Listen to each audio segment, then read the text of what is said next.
हमारे बचपन का रोमांस भारत से मुकाबला था, क्रिकेट मैच हो या हॉकी मैच। बड़े टूर्नामेंट में पाकिस्तान की कारकर्दगी को भारतीय कारकर्दगी के पैमाने से देखते थे। हमें लाल किला पर सब्ज हिलाली परचम लहराने का ख्वाब भी दिखाया गया। कश्मीर बनेगा पाकिस्तान जैसे नारे सुनाए गए। हमेशा फख्र होता था कि हमारे वसीम और वकार उनके श्रीनाथ और प्रसाद से अच्छे हैं। हमने तेंदुलकर की सेंचुरियों का मुकाबला सईद अनवर की सेंचुरियों से भी किया और फिर सईद अनवर उस दौड़ से बाहर हो गए तो हमने इंजमाम उल हक को तेंदुलकर से बहुत बेहतर कहा। हमने अपने एटमी हथियारों पर फख्र किया, उसकी टेक्नोलॉजी भारत से बहुत बेहतर है ये भी कहते रहे। हम उन्हें गंदे, बदबूदार और खुद को पाक नेक पारसा कहते रहे।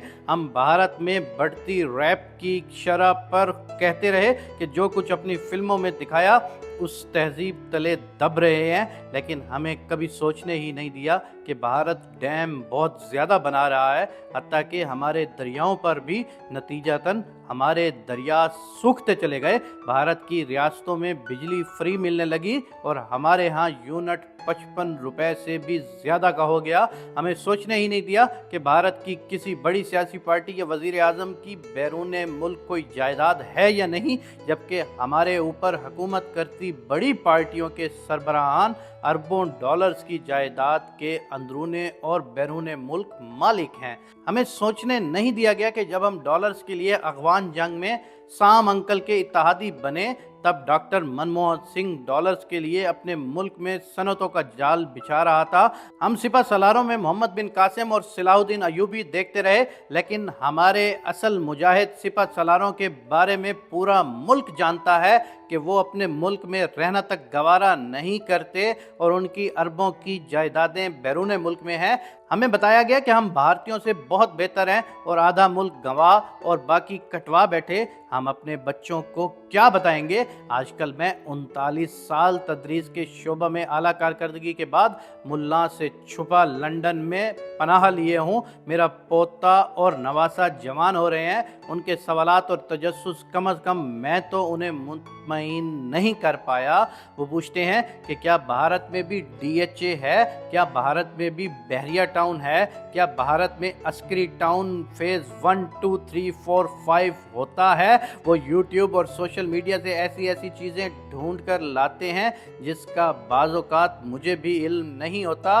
वो पूछते हैं कि दुश्मन के बच्चों को पढ़ाने का तराना हम गाते हैं, लेकिन एक इंडियन बरतानिया का वज़ीर आज़म और एक भारतीय IMF के आला ओहदेदार और अमेरिका के नायब सदर कैसे बन गए? गूगल और दीगर इंटरनेशनल इदारों के आला ओहदेदारान भारतीय क्यों हैं? लेकिन सच तो सच होता है भाई। हम तो झूठ सुन सुनकर खुद फरेबी में मुतमईन थे, मगर अब बच्चे तो बहुत कुछ जान चुके हैं और वो अब मुतमईन नहीं होते। जब चंद्रयान की खबर पाकिस्तान के हर घर में सुनी गई होगी तो कई बच्चों ने वालिदैन से पूछा होगा कि हमारी खलाई शटल चांद पर कब जाएगी। फिर उसने ये भी सवाल किया होगा कि हमारे खलाई तहकीकाती इदारे के सरबराह साइंसदान क्यों नहीं होते और वापडा, PIA, दीगर टेक्निकल और पैदावारी कौमी इदारों के सरबराह इस शोबे के माहिरीन क्यों नहीं लगाए जाते।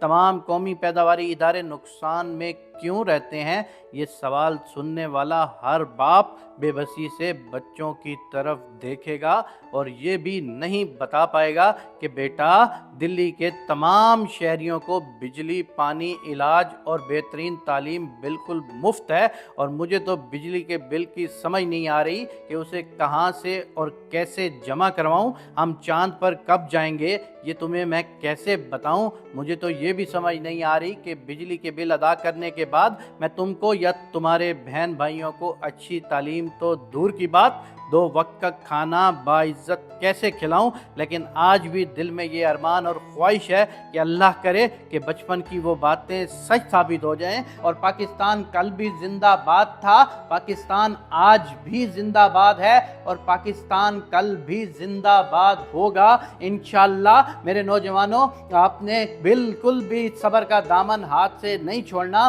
अपनी मेहनत को जारी और सारी रखना है। इंशाअल्लाह ये जो नौजवान नस्ल अब चल रही है, हमें इस पर कभी इम्कान है कि ये पाकिस्तान की बाग दौड़ भी अच्छे तरीके से संभालेगी और पाकिस्तान को दुनिया के नक्शे पर एक तरक्की याफ्ता मुल्क भी बनाएगी। आमीन या रब्बुल आलमीन।